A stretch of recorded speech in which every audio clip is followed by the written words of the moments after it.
¿Qué tal? Muy buenas tardes a todas, a todos. Mi nombre es Omar Romero. Soy estudiante del doctorado en Derechos Humanos del Centro Universitario de Tonalá de la Universidad de Guadalajara. El día de hoy me encuentro dialogando con el doctor Juan Carlos Sainz Borgo, quien es profesor de Derecho Internacional de la Universidad para la Paz. Doctor, buena tarde. ¿Cómo está? Muy buenas tardes, Omar. Un placer estar contigo. Muy bien. Gracias, doctor, por el espacio. Gracias por atender a esta invitación, a este diálogo. Y pues bueno, antes que nada, manera de prólogo, una suerte de preámbulo.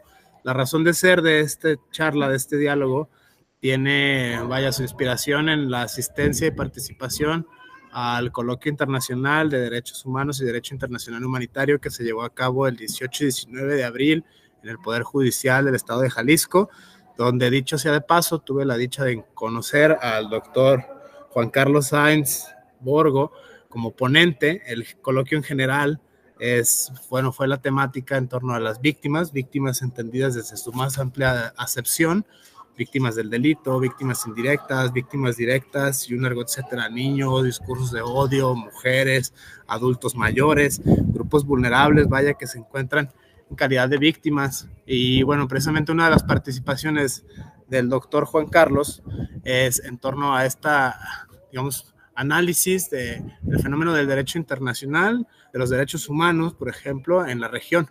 Pensamos esto fue un congreso internacional y varias experiencias que ha habido pues en la región, ¿no? Una red de investigadores que existe en torno al fenómeno. Y pues bueno, nada, doctor, como primera premisa, como primera participación, a grandes rasgos, ¿qué es el derecho internacional, los derechos humanos o el derecho internacional humanitario? Si son las mismas cosas, si son cosas distintas. En ese sentido, iría por ahí la disertación, doctor, la primera, digamos, como saque, manera de introducción. Muchas gracias, Omar, nuevamente por la invitación y por la oportunidad de dialogar. Bueno, el derecho internacional es un espacio, un ambiente regulatorio construido por la voluntad de los estados a nivel global, a diferencia del el derecho doméstico, el derecho interno. No tiene un ente regulador único, sino que los estados van construyendo relaciones según los foros donde están, según las necesidades, si es un foro bilateral, si es entre dos países, o si es un foro multilateral, si está en el seno de la Organización de las Naciones Unidas, si está en el seno de otro organismo internacional especializado, la Organización Mundial de Comercio, el Comité Internacional de la Cruz Roja. Si cada una de las áreas especializadas pues produce derecho internacional, lo cual en la práctica es muy complejo porque crea un proceso de fragmentación del derecho internacional, y esta fragmentación del derecho internacional hace que el resultado también sea fragmentado en algunas ocasiones, si no contradictorio, al menos no en la misma línea para cada una de las áreas.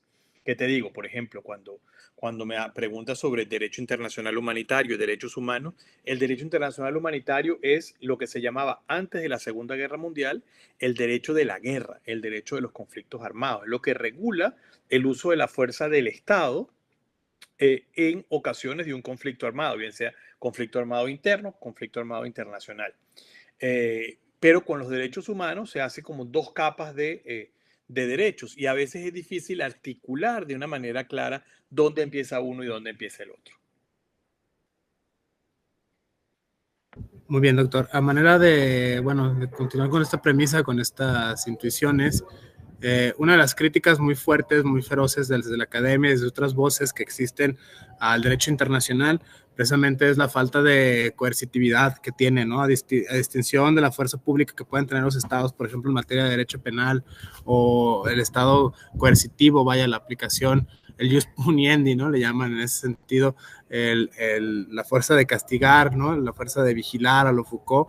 Una de las críticas más fuertes, doctor, que hacen a este fenómeno es precisamente la carencia de obligatoriedad que hay. O sea, en ese aspecto algunos dicen, ¿no? De manera muy coloquial acá en México, el derecho con o sin dientes, ¿no? En ese aspecto, muchas de las veces la crítica más fuerte que hay a este tipo de fenómenos es precisamente la incapacidad de los mecanismos internacionales, dígase la ONU, la OEA, en ese sentido, es de poder regular los asuntos internos, ¿no? Sobre todo por el tema de la soberanía, que ha salido muchísimos debates, la soberanía interna de los estados, frente a mecanismos internacionales. Si bien esto se regula en algunos estados de manera convencional o de manera constitucional, la crítica sigue estando allí presente, doctor. Al respecto de esta premisa, ¿qué nos puede compartir en tanto que forma parte de la Universidad de la Paz de la ONU? En ese sentido, va por ahí la pregunta, ¿cómo se lidia desde los mecanismos internacionales con esta crítica a la falta de dientes, ¿no? A la falta de obligatoriedad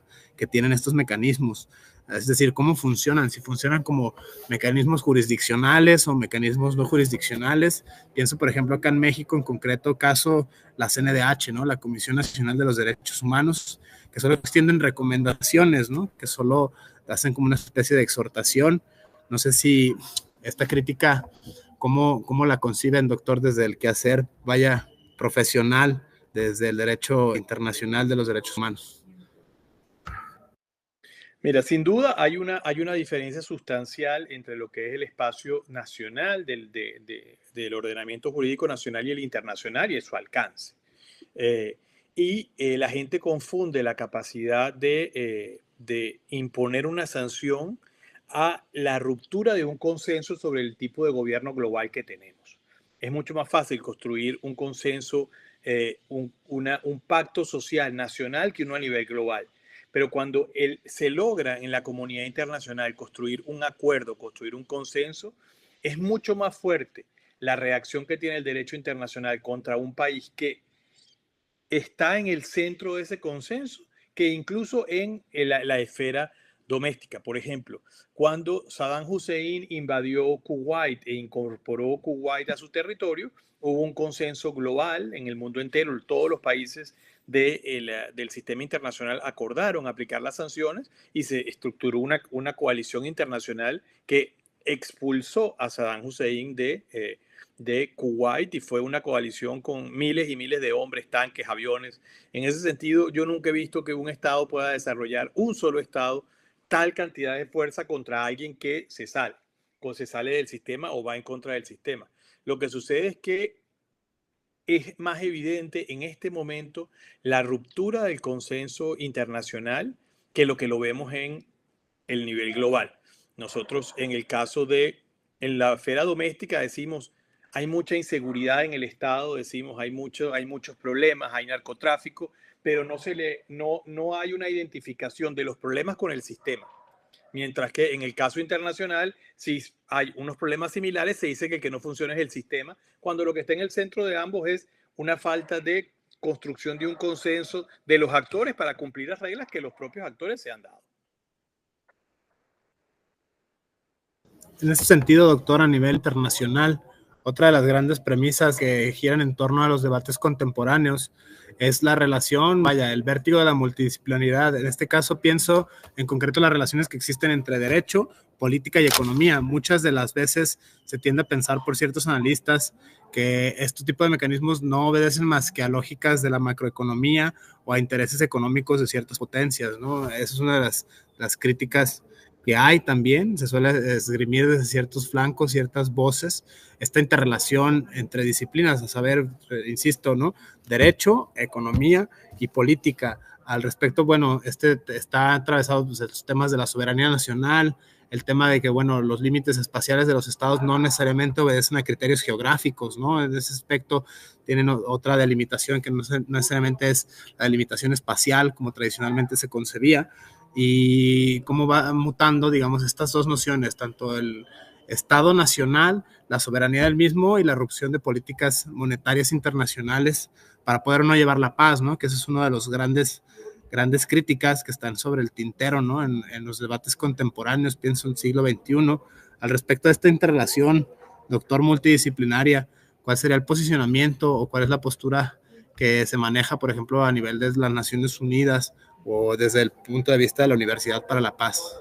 Mira, te puedo hablar más de la Universidad que para la Paz que de las Naciones Unidas, porque a veces nosotros cuando hablamos del discurso de las Naciones Unidas pensamos que las Naciones Unidas es algo distinto que la voluntad de los 192 estados que la integran. La ONU no es más que la suma de la voluntad de sus miembros. Y en este momento en que la mayoría de los miembros no está pagando ni siquiera las cuotas financieras que les corresponden y que el organismo no puede funcionar porque los países no están pagando su deuda, te está diciendo la profunda crisis que hay sobre el multilateralismo o la idea de la construcción de un gobierno global. Entonces, yo creo que ese tema de la soberanía es un tema que es consustancial con las relaciones internacionales, el tema del debate de la soberanía interna de cada país y el debate que hay de la soberanía como exclusión de la soberanía de los otros estados en mi territorio versus la soberanía como responsabilidad. Y desde la aprobación de los conceptos en derechos humanos está, al menos teóricamente, asumido que la soberanía es una responsabilidad en el cumplimiento de los derechos humanos básicos de los miembros de los estados. Y que cuando un estado viola de manera sistemática los derechos humanos de su población, esa soberanía no puede ser utilizada como una excusa para la sistemática comisión de crímenes. Léase desde el genocidio en la Segunda Guerra Mundial por parte de la Alemania nazi hasta diferentes ejemplos que hemos visto en la humanidad, hasta, por ejemplo, el más reciente, el genocidio en Ruanda. La soberanía no puede ser una excusa para permitirle a los estados acabar con su población o para imponer políticas que sean en contra de los derechos humanos. Entonces yo soy muy crítico de esa visión de soberanía como un ejercicio primario de construcción del Estado, de rechazar la actuación internacional. No, si estamos todos juntos en la construcción de un sistema internacional, el derecho de intervención existe, el derecho de intervención humanitaria existe, pero sobre todo el derecho de la responsabilidad de los estados en cumplir con sus obligaciones internacionales, especialmente en el área de derechos humanos. Que hay una agenda global, internacional, económica que se mueve, sí, pero ya no es tan importante como lo era antes. Eso fue parte de ese consenso que nació con el fin de la Guerra Fría, el tema del consenso de Washington, todos esos temas, tanto que, como mencionaba en una de las conferencias en Guadalajara, en este momento hay un grupo de países en cesación de pagos y no están pagando sus obligaciones internacionales y no hay el escándalo que solía haber en la comunidad internacional. Un país no paga sus deudas, un colapso total, ¿qué vamos a hacer? Ya hoy por hoy esos temas estamos en retroceso, lamentablemente, en muchos temas. No es que diga que sea malo o que sea bueno, sino que ya hoy por hoy el no cumplimiento de obligaciones internacionales parece que para algunos actores no es un tema tan importante en detrimento general de todo lo que es el derecho internacional, ¿no?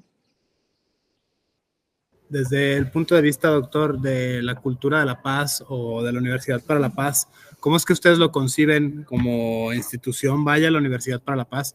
Pienso estos debates acá, bueno, en México, en Guadalajara, en la comunidad epistémica de la Universidad de Guadalajara, pues es una como tendencia pensar el binomio derechos humanos, cultura de paz, lo que sea que ambas signifiquen, ¿no? Ahí hay un debate amplísimo sobre desde dónde concebirlos, desde qué trincheras, por el mismo tema de la multidisciplinaridad, ¿no? Algunos hablarían de transdisciplinaridad, de interdisciplinaridad, entonces es otro debate en torno a las sutilezas semánticas, ¿no? De cada palabra, algunos grandes filósofos, ¿no? En el ser está el nombrar, ¿no? En el nombrar está el ser, o sea, prácticamente esta pauta, por ejemplo, de los conceptos de los cuales se parten, porque bueno, en distintas comunidades epistémicas se trabajan los mismos fenómenos, lo uno y lo múltiple, vaya, desde distintas aristas, ¿no? Bien puede estar, incluso lo pienso a la luz de la misma transversalidad o la misma interseccionalidad que atraviesa estos fenómenos, ¿no? Lo mismo puede estar un abogado, que un biólogo, que un etólogo, que un filósofo, que un politólogo, un historiador.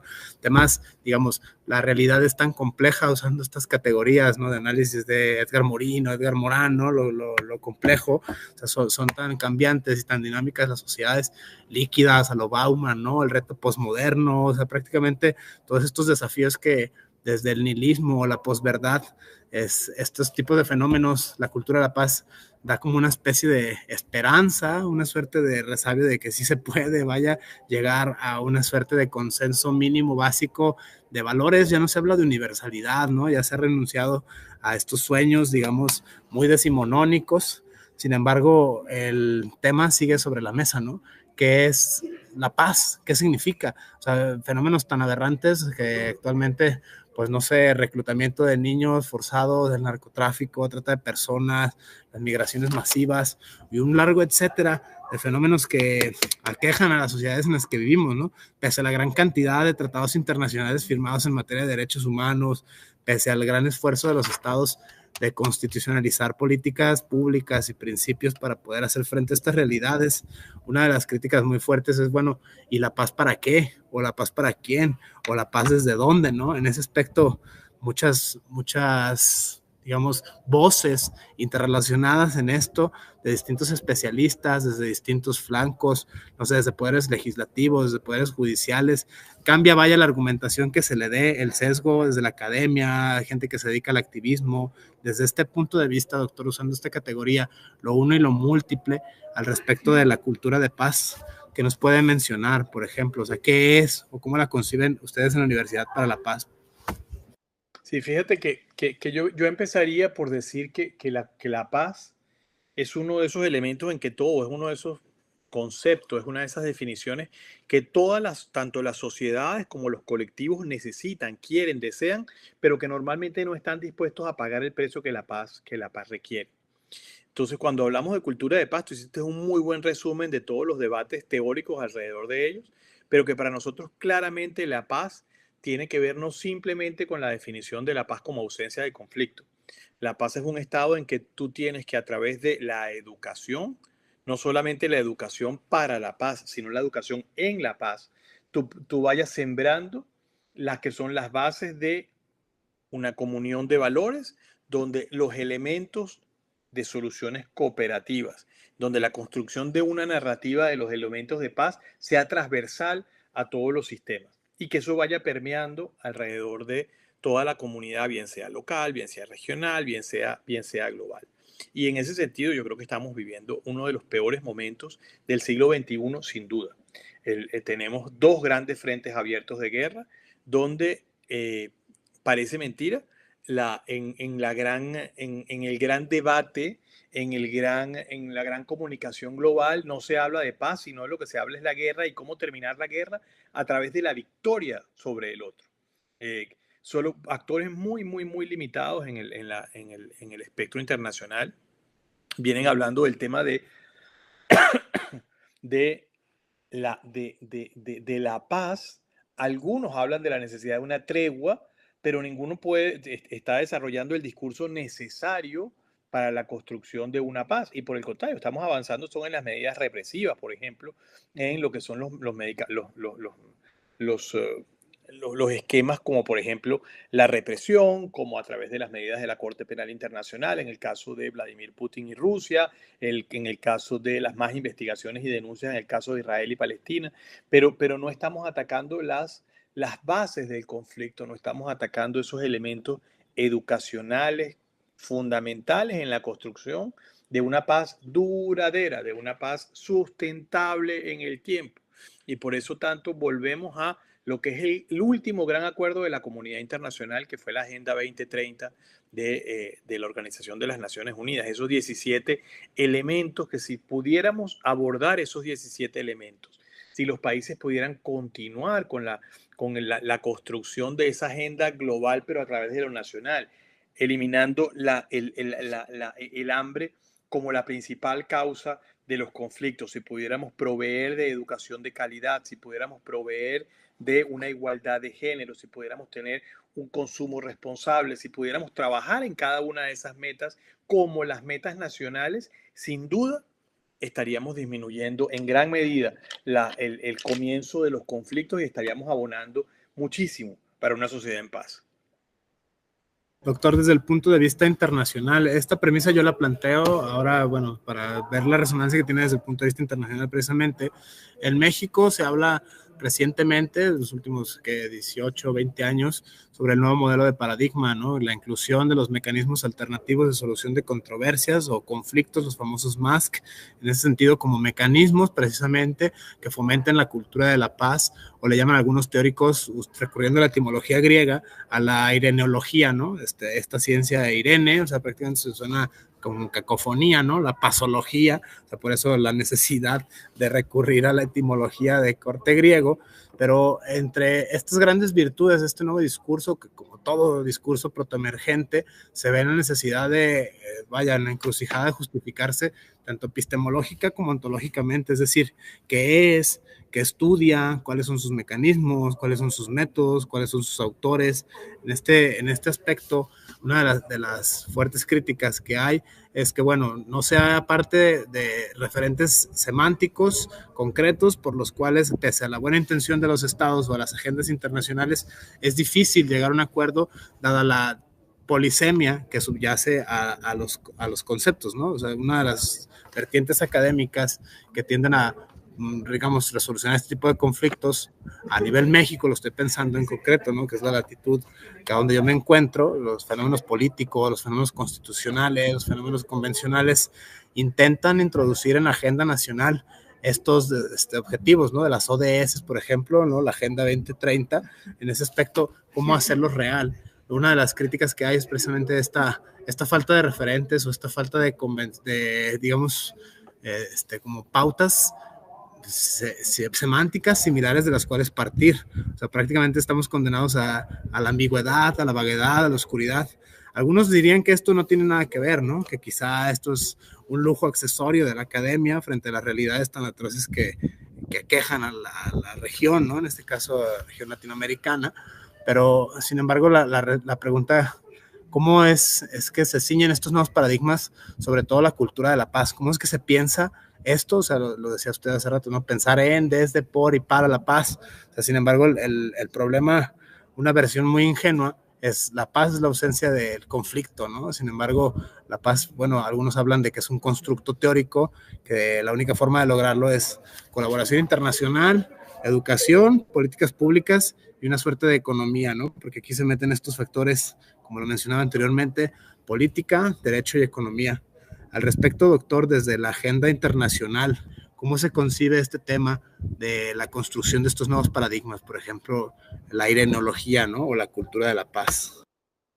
Sí, fíjate, yo creo que estás tocando un tema para nosotros fundamental, iniciático de la historia de la universidad. La universidad fue creada hace 42 años por una resolución de la Asamblea General de la ONU con un mandato específico que puedes ver en el texto, en nuestro tratado de creación, que la universidad tiene por obligación contractual e internacional dedicarnos a la irinología. Ese es nuestro campo. Que el único tema que no tocaste cuando hiciste esa gran referencia es la oposición de la irinología. La irinología pues está opuesta a la polemología, o sea, estudias o el conflicto o estudias la paz.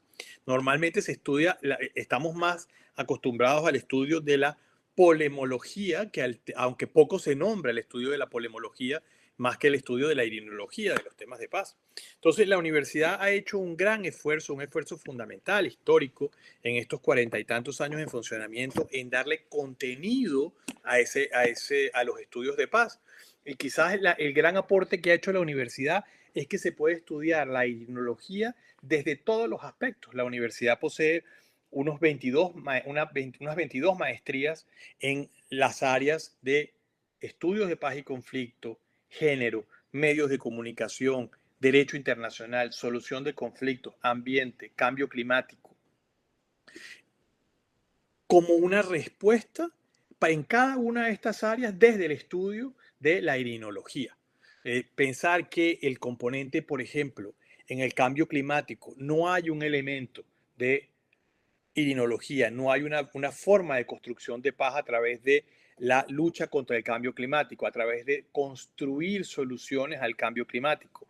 No pensar que la construcción de la paz se hace a través de un tema de igualdad de género, de inclusión de género, a través de la educación de calidad, es no entender lo que abraza el tema de la irinología, que básicamente es cómo podemos desde nuestro aspecto de la sociedad construir paz.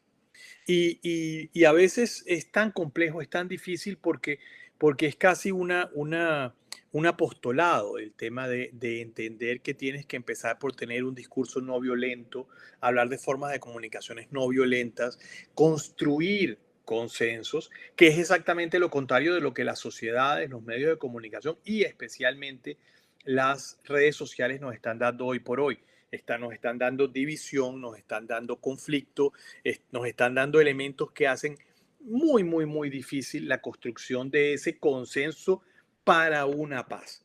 Y no queremos esa paz de ausencia de conflicto, que al final la paz de la ausencia de conflicto es la paz de los cementerios, es la paz donde no hay una sociedad vibrando. Aquí estamos trabajando por la construcción de abrazar la diversidad, construir un proyecto en el cual, insisto, frente a una ausencia de otra agenda, la Agenda 2030, los ODS son una muy buena guía. Y fíjate que en algo tan sencillo y tan neutro como la Agenda 2030, que no recoge más que los compromisos previamente asumidos por los estados en diferentes foros, en cada uno de los 17 temas de la agenda, se ataca como una ideología de género la que hay dentro de la Agenda 2030, una ideología para imponer una visión desde perspectivas X, y los ODS están en manos de cada uno de los estados.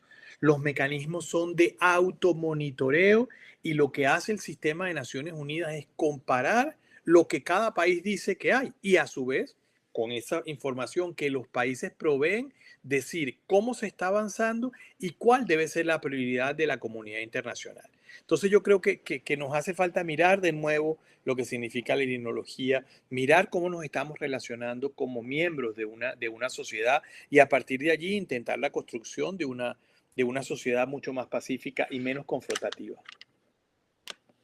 Desde este punto de vista, doctor, de la Universidad para la Paz, ¿cuáles son los principales ejes metodológicos, temáticos y discursivos que manejan? Es decir, ¿cómo es que lo conciben de manera internacional? ¿Qué mecanismos prevén? Si son sancionantes, si es, digamos, es como una especie de sancionar, exhortar, invitar, reeducar. ¿Cuál es la guía, digamos, metodológica que ustedes en la Universidad para la Paz tienen? Y además, bueno, ahondando un poco a esta premisa, o sea, ¿cómo surge la Universidad para la Paz? ¿No? Andar en esto para que si hay manuales, materiales, que cualquier persona que esté interesada, foros, no sé, libros, incluso contenidos audiovisuales que puedan, digamos, fungir como guías para podernos empapar en las labores que hacen desde la Universidad para la Paz, ¿no? Además de un poquito la historia de la misma, cuáles son los mecanismos que siguen o que se siguen, digamos, tanto metodológicamente como vías de investigación o pedagógicamente como guías para la acción. Desde este punto de vista, doctor, ¿cuál es la labor que ejecutan desde la Universidad para la Paz? Fíjate, la Universidad para la Paz fue creada por la Asamblea General en diciembre de 1980 a propuesta del gobierno de Costa Rica, de que básicamente el gobierno de Costa Rica proponía que era muy difícil para la sociedad internacional poder guiarse en la construcción de paz si no tenía los recursos humanos formados en el área. Y así fue recibida rápidamente la idea de Costa Rica y en 2 años la universidad fue establecida y empezó a trabajar con una visión regional. Durante los primeros 20 años de existencia de la universidad trabajó dándole apoyo al proceso de paz centroamericano, que como sabemos fue un proceso de paz muy interesante, muy colaborativo en la región durante el fin de la Guerra Fría. Pero a partir de la Secretaría General del señor secretario Kofi Annan, se le cambió el foco a la universidad y comenzamos a trabajar de manera global. Y la universidad, a partir de Kofi Annan, comenzó a desarrollar un programa de cultura de paz y de trabajo en el continente africano y en los últimos años ha crecido a todos los continentes. Básicamente la universidad, con excepción de Australia, estamos en todos los continentes, estamos en China, estamos en África, estamos en Europa, estamos en las Américas y trabajamos globalmente. Quizás, ¿cuál es nuestra perspectiva metodológica? Son 2 o 3 elementos que guían el trabajo. Yo creo que tú hablabas de reeducación, yo diría de construcción del conocimiento y venir a un proceso de reaproximación sobre los temas, en un proceso muy poco tratando de romper lo que son los conceptos más eurocéntricos, occidentales, sino tratar de adaptarse a donde estamos trabajando. tiene que haber un reconocimiento de lo que son los conocimientos indígenas, los conocimientos locales, y a partir de allí ir acercándose. No hay soluciones, especialmente en el área de la construcción de paz, que sirva para todo. Ese one size fits all no funciona. En cada uno, y en eso la Organización de las Naciones Unidas ha pecado en varias ocasiones, de llegar e imponer una solución occidental, una solución pensada en Nueva York o pensada en Ginebra para sociedades distintas. Entonces, ese es un proceso muy, muy interesante que vivimos permanentemente, que va desde los métodos de investigación, donde estudiamos métodos tanto cualitativos como cuantitativos, pero también métodos indígenas de investigación. Y a partir de ahí comenzamos a trabajar en todos los temas.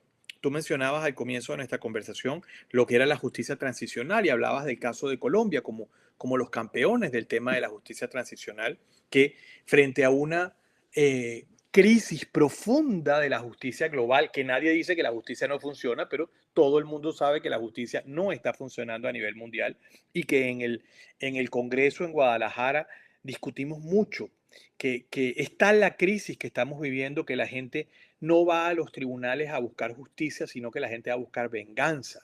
Ahí no se entiende la función reparadora de la justicia, sino lo que se busca es un castigo y a partir de ahí otros elementos que no contribuyen a la sanación de la sociedad. Por eso la justicia transicional, más que un castigo, lo que busca es reconstruir el tejido social. ¿Y cómo se construye el tejido social? A través de la determinación de la verdad.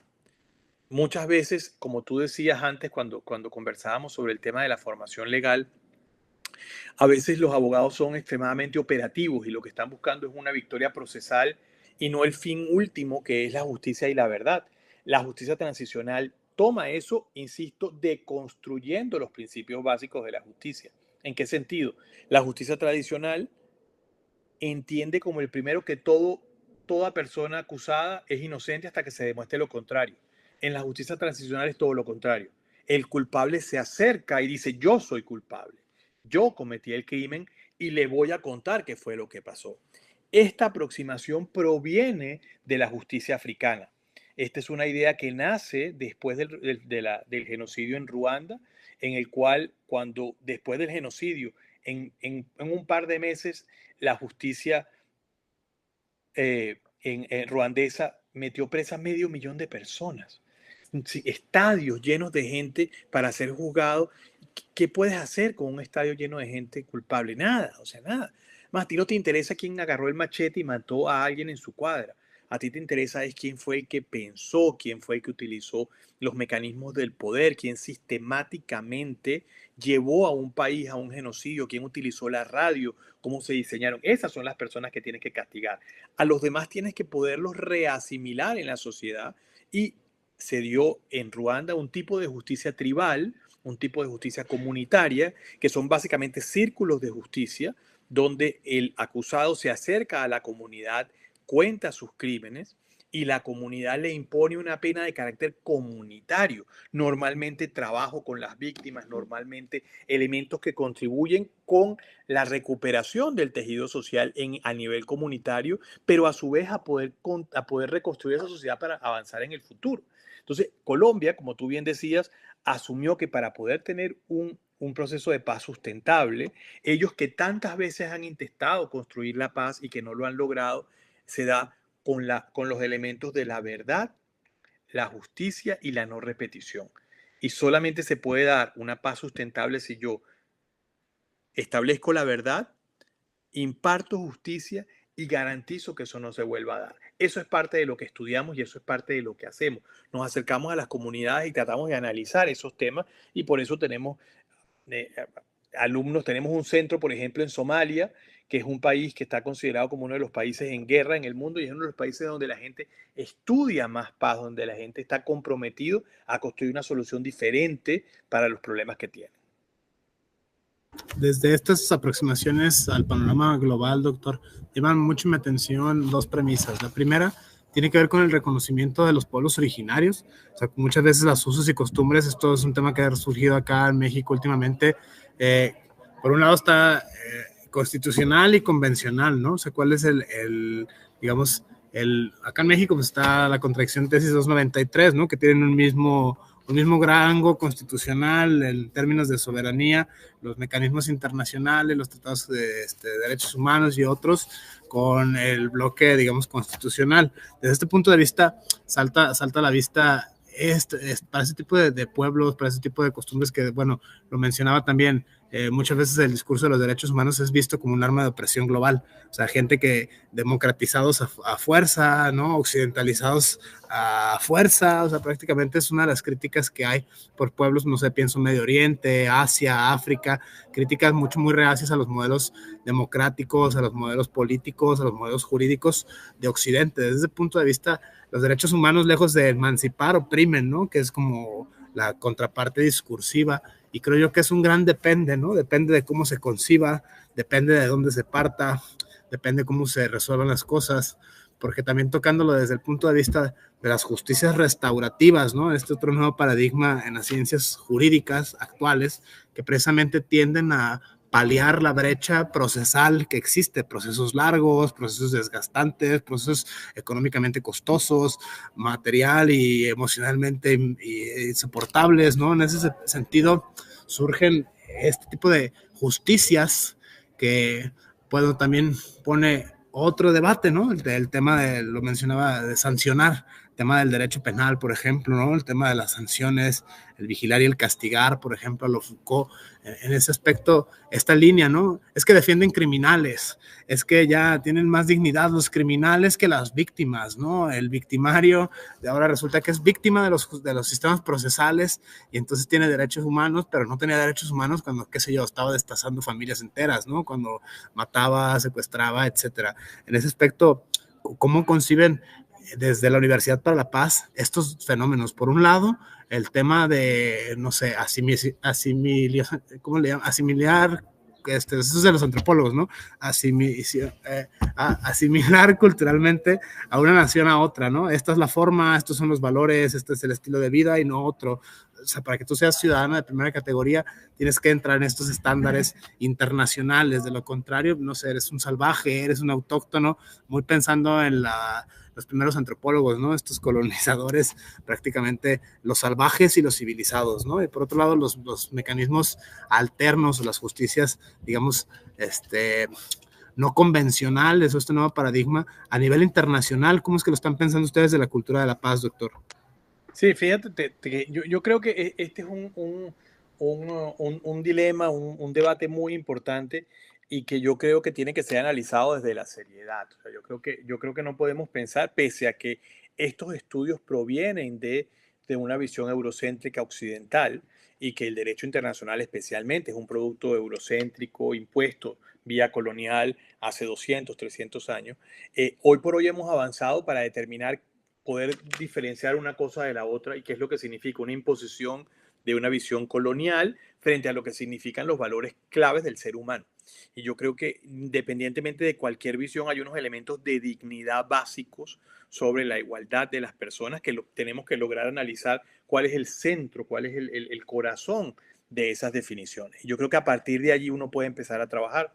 Y por ejemplo, en esos temas conversamos mucho. ¿Dónde está el límite de una comunidad originaria, por ejemplo, en imponer soluciones jurídicas? Es decir, hay una corriente en toda América Latina de dejar espacios a las comunidades originarias para que impongan soluciones jurídicas en beneficio del Estado central, del Estado criollo, como lo suelen llamar. Pero ahí está donde, ¿qué haces tú cuando los castigos de la comunidad originaria pueden ser castigos que vayan contra la dignidad de la persona? ¿Qué haces cuando los castigos son, por ejemplo, castigos corporales? ¿Qué haces cuando los castigos son cortar una mano? ¿Qué haces cuando los castigos son latiguear a alguien? Es decir, ¿dónde está esa diferencia? Que lo hablábamos cuando conversábamos sobre el tema de las nuevas, de la emergencia de las posiciones de derecha, por ponerlo de alguna manera, asociados a grupos religiosos y el cercenamiento de los derechos sexuales y reproductivos. Yo creo que son debates que tenemos que dar concentrándonos en la persona, concentrándonos en la dignidad de la persona y que en ningún momento sean elementos represivos y que sean elementos regresivos a los avances que hemos tenido, independientemente de dónde vengan. Pero yo creo que hay que mantener y preservar esa dignidad de la persona con toda la diversidad que eso tiene, empoderando de esa manera a quien necesita ser empoderado y protegiendo a quien necesita ser protegido y limitando a quien haya que como dejar esos discursos que tú hablabas muy bien de esa antropología inicial de finales del siglo XIX, donde había un modelo a seguir y todo lo demás había que desecharlo socialmente. Entonces yo creo que es muy importante entender en qué estamos y qué es lo que estamos hablando allí. Desde este punto de vista, doctor, casi una manera de conclusión parcial. Estas tensiones dialécticas que en el presente se gestan, lo mencionaba perfecta y claramente usted en todas sus letras, ¿no? ¿Qué hacer cuando los usos y costumbres son violadores de la dignidad humana, por ejemplo, ¿no? Pienso acá en México, o sea, mucho ha habido el debate, los casamientos de niñas, ¿no? Literalmente niñas, mujeres menores de edad, o sea, por matrimonios arreglados, ¿no? Es que así ha sido desde el año cero, así estaba cuando llegué y así tiene que ser siempre. El contraargumento de los pueblos es, bueno, no me estás respetando mi identidad, no me estás respetando mi autonomía, no me estás respetando mis costumbres, mis usos, ¿no? Me estás oprimiendo, me estás violentando. Pero oye, ¿cómo entrar a decir lo que haces está mal? O sea, en ese sentido, esas prácticas no son, digamos, tan deseables, no son tan agradables a los ojos internacionales. Es este tipo de paradojas, digamos, de callejones sin salida, por así decirlo, tendencias que llevan a pensar estas contradicciones dialécticas. Esta es una, por un lado, los usos y costumbres, y la otra, la del sistema penal, ¿no? La del sistema, digamos, de impartición de fuerza de los estados, que también puede llegar a ser, bueno, pues todos sabemos, bueno, es bien sabido en México, por ejemplo, las garantías procesales, ¿no? Los derechos de los detenidos, o sea, incluso alguien puede salir en libertad si se le golpea, si se le maltrata, ¿no? Ese es como el artilugio favorito de los penalistas en México, ¿no? O sea, te insultaron, te maltrataron, entonces automáticamente eres libre, ¿no? Se puede negociar o se puede pactar tu libertad por haber violado tus derechos procesales. A manera de, digamos, como de conclusión, una suerte de intuición, ¿cómo se puede capacitar uno para poder entender estos fenómenos que son, digamos, armas de doble filo, ¿no? Tienen una escala axiológica y están en su corazón de ser, en su razón medular, un colosal depende, o sea, todo depende de dónde se vea, todo depende de dónde se parta. En ese aspecto, ¿cómo podemos hacer frente a este tipo de mecanismos, doctor? Y fíjate que yo creo que ahí ese pacto mínimo de los derechos humanos, ese pacto básico de mínimos de que respeta la dignidad humana es fundamental y que está articulado directamente con los temas de educación. Por ejemplo, tú hablabas del tema de los matrimonios indígenas, estábamos hablando de prácticas iniciáticas de carácter sexual, donde al final hay un cierto tipo de derecho de pernada medieval en ciertas determinadas comunidades indígenas, pero que lo podemos sacar, por ejemplo, del tema de comunidades originarias y llevarlo al más global. Tú que estábamos hablando del tema de las religiones, con, por ejemplo, algunas prácticas, algunas interpretaciones de la fe musulmana respecto a la ablación, es decir, el cercenar el clítoris como una imposición a las mujeres, es un tema que ha sido estudiado y que para nosotros es un ejemplo muy claro. Es decir, ¿qué papel juega en la educación de una comunidad sin tocar sus valores para nada? Pero ¿qué papel puede jugar la educación tanto de las mujeres, de los hombres, de los colectivos, de que una interpretación de un texto implique cercenarle a una mujer no solamente sus derechos, sino cercenar su cuerpo? Entonces, a partir de allí, yo creo que es fundamental entender la dignidad como un elemento que sobrepasa cualquiera de estas interpretaciones, bien sean religiosas, culturales, políticas, y asumirlo como un pacto de mínimos, donde los derechos humanos sí son un elemento que está en el centro del sistema y que hay que evitar esos falsos dilemas. ¿No? En mi comunidad lo hemos hecho siempre y uno sabe que hay muchos antropólogos que han desconstruido esas ideas de ese siempre, es siempre desde que lo empezamos a escribir nosotros los antropólogos, porque antes no sabíamos lo que pasaba. Entonces hay unos falsos dilemas allí que yo creo que hay que con la educación mirarlos con mucho cuidado e ir construyendo un consenso dentro de las propias comunidades, sin imposición, sin temas, pero sin violentar la dignidad de ninguno de los miembros. Ese punto de vista, doctor, me hizo recordar, sin la historiografía no hay historia, ¿no? En ese aspecto, este dilema, como Exactamente. los antropólogos muy de las ciencias sociales, ¿no? Estos vericuetos de las ciencias sociales. A manera de conclusión, doctor, finalmente, para poder saber más del tema, si tienen algún lugar donde contactar con la universidad, si tienen medios de difusión, si tienen, no sé, producción escrita, si tienen algún, no sé, canal, algo donde cualquier persona que le pueda interesar este tipo de temáticas pueda sin problemas seguirse formando, ¿no? Seguir forjando su propio criterio en estas materias, que son, pues bueno, temas actuales, son tópicos vigentes del siglo XXI y que implican, pues, la irrupción de la multidisciplinaridad, ¿no? En ese aspecto, entrarle desde distintos flancos, puesto que la realidad es bastante compleja y muy cambiante, ¿no? En ese aspecto, ¿cómo se puede saber más, doctor, desde la labor que hacen en la Universidad para la Paz, por ejemplo, si tengan, insisto, algún mecanismo de aprender más, para saber más, para podernos dirigir con propiedad a estos términos, porque incluso creo yo personalmente, esto es una creencia muy personal, para podernos reeducar o para podernos reconstruir o reconfigurar nuestras creencias, que muchas veces pues, todos estamos predispuestos, incluso como intérpretes, a ciertos valores, a ciertas cargas axiológicas, cómo podernos, digamos, deconstruir o reconstruir en ciertas praxis axiológicas y educativas. En ese sentido, creo que la labor pedagógica es una labor fundamental para construir este tipo de sociedades que están, digamos, pintadas o están delimitadas en los mecanismos internacionales, ¿no? Que vienen dados por la pauta, precisamente por la luz de la experiencia de los pueblos, ¿no? Por las necesidades globales. ¿Cómo podemos saber más, doctor, de estos temas al respecto? Sí, fíjate, para comenzar, la universidad es un organismo público internacional del cual el Estado de México es parte. México firmó el Tratado de la Universidad para la Paz y por eso lo hace también en gran medida una institución con el apoyo directo de México. Somos muy activos en las redes sociales, tenemos un canal de YouTube que se llama University for Peace en inglés o Universidad para la Paz, UPAS, en nuestra página web upis.org, universidadparalapaz.org. Ahí pueden ver toda nuestra producción, están todos nuestros libros, son todos en código abierto, la gran mayoría se pueden bajar y pueden ver en lo que estamos trabajando en las diferentes áreas, desde el tema de educación para la paz, construcción de paz, mantenimiento del ambiente, crimen organizado, es decir, muchas áreas en las cuales estamos trabajando y está todo disponible en nuestro repositorio, en nuestra página web. Perfecto, doctor. Muchísimas gracias. No me queda más que agradecerle el espacio, la apertura, el diálogo desde este punto de vista. ¿Alguna reflexión final, doctor?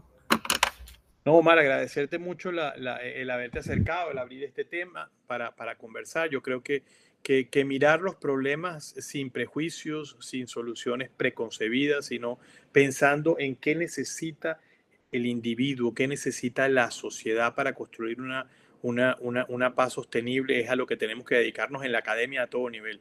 No tiene sentido en una crisis tan grande como la que estamos atravesando soluciones antiguas o parciales o seguir haciendo lo que se hacía siempre. Yo creo que hay que abrazar lo nuevo, hay que abrazar lo distinto, preservando la dignidad y construyendo paz.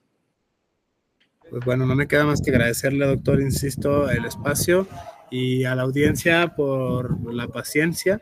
He dialogado con el doctor Juan Carlos Sainz Borgo, que es parte de la Universidad para la Paz. Y pues bueno, gracias, doctor, por el espacio. Muchas gracias a ti, Omar. Vale, gracias a todas, a todos. Muchas gracias, doctor.